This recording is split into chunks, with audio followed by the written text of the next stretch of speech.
দিদি কি বলছে তোমার শুনতে হবে। কি হয়েছে রে দিদি? পরশু রাতে তুমি আমাকে ফোন করেছিলে মা। এটা তো মা বলছি, তোর বাবার খুব সিরিয়াস অবস্থা, তুই এক্ষুনি একবার এ বাড়িতে চলে আয়। ফোন করে মিথ্যা কথা বলেছিলে কেন? কি বলতে চাইছিস তুই? কি বলতে চাইছিস বল? তুমি খুব ভালো করে জানো মা, তুমি আমাকে ফোন করে মিথ্যা কথা বলেছিলে। বলেছিলে যে আমার বাবার খুব সিরিয়াস কন্ডিশন। তুমি জানো, তোমার ফোন পাওয়ার সঙ্গে সঙ্গে আমি নার্সিংহোমে ছুটে গেছিলাম, আর গিয়ে দেখলাম যে বাবা সম্পূর্ণ সুস্থ। তারপর যখন আমি বাড়ি ফিরেছিলাম তখন রাত 3টে বাজে মা।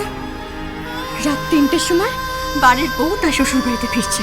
বাহ, আশা করি তুমি বুঝতে পারছো মা তারপরে আমার ওদের কাছ থেকে কি ধরনের কথা শুনতে হয়েছে। ও মা, মা তুমি আমাকে বলো না মা, তুমি কেন এরকম করলে? তোমার কোনো ভয় নেই? তুমি কি সত্যি করে বলো, কেন এরকম করলে তুমি? তুই আমার কাছে জবাব চাইছিস? আমি তোকে জবাব দিতে বাধ্য নই। মা, তোমাকে জবাব দিতেই হবে, সত্যি করে বলো।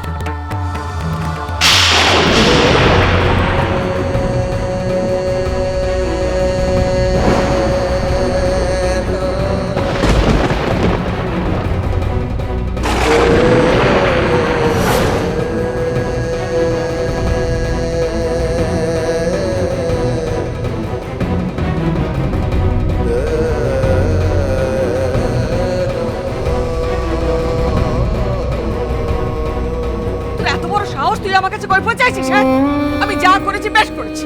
মা, তুমি দিদিকে মারলে? মারবো না তোকে?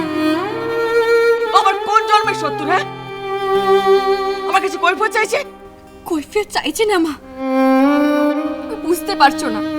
আমি ওদেরকে বলতে পারছি না যে তুমি আমাকে ফোনটা করেছিলে, আর মুখ বুজে থাকার জন্য ওরা আমাকে সন্দেহ করছে, ভাবছে আমি কোনো খারাপ কাজ করে এসেছি। থাক দিদি, এসব কথা থাক। থাকবে কি রে, তুই ছোট, তোকে আর কি বলবো। মা জানে তোর জামাইবাবুর সঙ্গে ফুল সহ্য অব্দি হয়নি, আর সেদিন বহুদিন পর ও মায়ের ঘর ছেড়ে আমার ঘরে থাকতে এসেছিল। আমি ওর কাছে পৌঁছেছিলাম, আর ঠিক তখনই তুমি ফোন করেছিলে মা। মা এরকম তো কোনো শত্রুও করে না, কেন এরকম করলে? তুমি আমি কোনোদিনও ক্ষমা করবো না, কোনোদিনও না। করতে হবে না, করতে হবে না ক্ষমা। আমাকে একদম ক্ষমা করার দরকার নেই। তুই আসবি না, তুই এখানে একদম আসবি না। এই গরিব মায়ের যে কি যন্ত্রণা তুই সেটা বুঝবি না, একদম বুঝবি না। তোর বাবা অসুস্থ, তাকে বাঁচাতে হবে, তার জন্য আমার টাকার দরকার, আর সেই জন্য টুপুরের কাছে হাত পাততে হবে। আর সেই টুপুরে তো আমাকে টুপুর কি মা? কিছু না। টিকলি চল, চলো চল।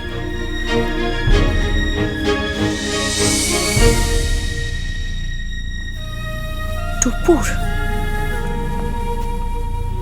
টুপুরি মাকে বলেছিল?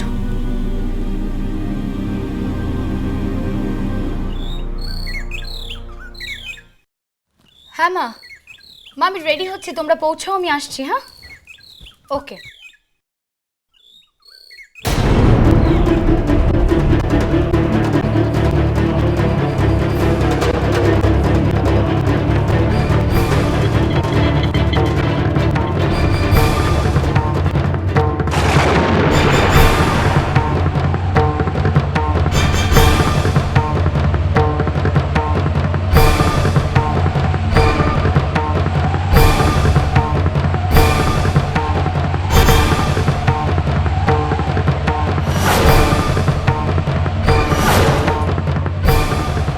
দিদি,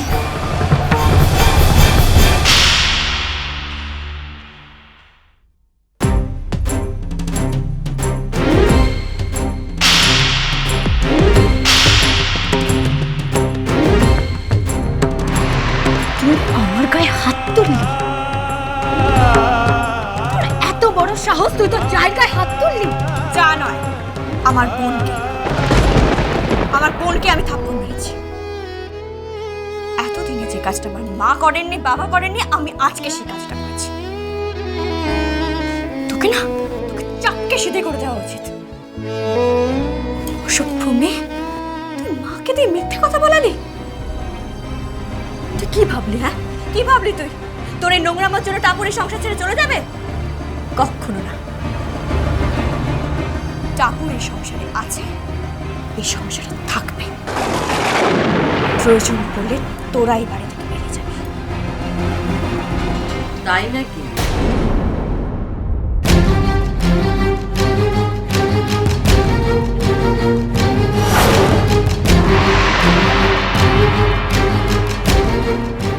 তোমার এত বড় ক্ষমতা যে তুমি আমাদেরকেই আমাদের বাড়ির থেকে বার করে দেবে? নিজের স্টেটাস, কোথা থেকে এসছো সেটা ভুলে গেছো নাকি? হ্যাঁ, সামান্য মামুলি একটা স্কুল টিচারের মেয়ে তুমি। নিজের ক্ষমতা এতটাই বেশি নাকি তোমার যে তুমি আমাদেরকে আমাদের বাড়ি থেকে বার করে দেবে? মিথ্যে বলে, ছল চাতুরি করে আমার ভাইকে ফাঁসিয়ে তুমি এই বাড়ির বউ হয়ে এসেছো।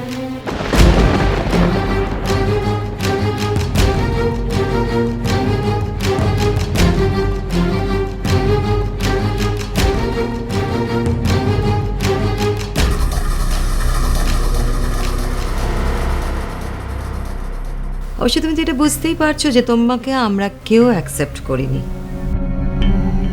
ইনফ্যাক্ট তোমাকে বরণ করতেও আমরা কেউ রেডি ছিলাম না। তারপরেও তুমি বলছো তুমি আমাদেরকে এই বাড়ির থেকে বার করে দেবে? হ্যাঁ হ্যাঁ, আমি বের করে দেব। সবাই যদি ঠিকঠাক ভাবে বাড়িতে না চলে, আমি নিশ্চয়ই বের করে দেব।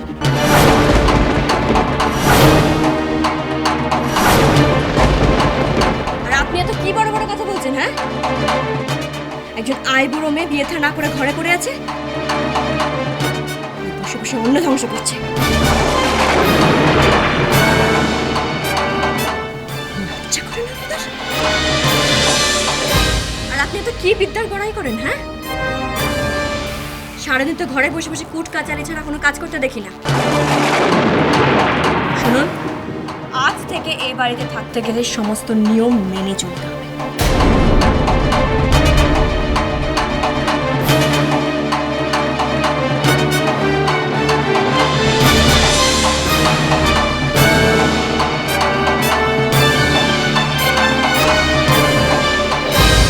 আর তা না হলে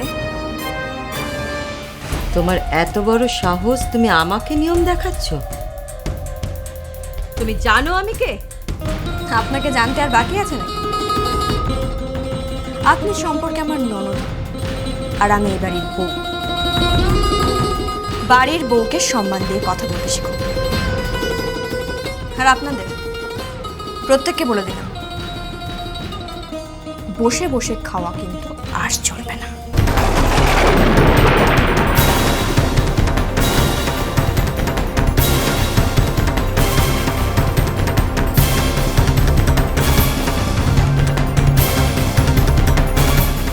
কি বলছো কি তুমি? হ্যাঁ হ্যাঁ, রান্না করবেন, ঘর মুছবেন, বাসন মাজবেন, ঝাড় দেবেন।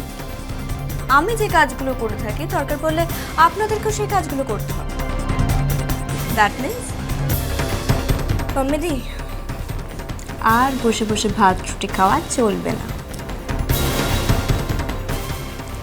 পায়ের উপর পা তুলে বসে সুখে দিন কাটানোর কথাগুলো এবার ভুলে যাওয়াই ভালো। বোঝাতে পারলাম?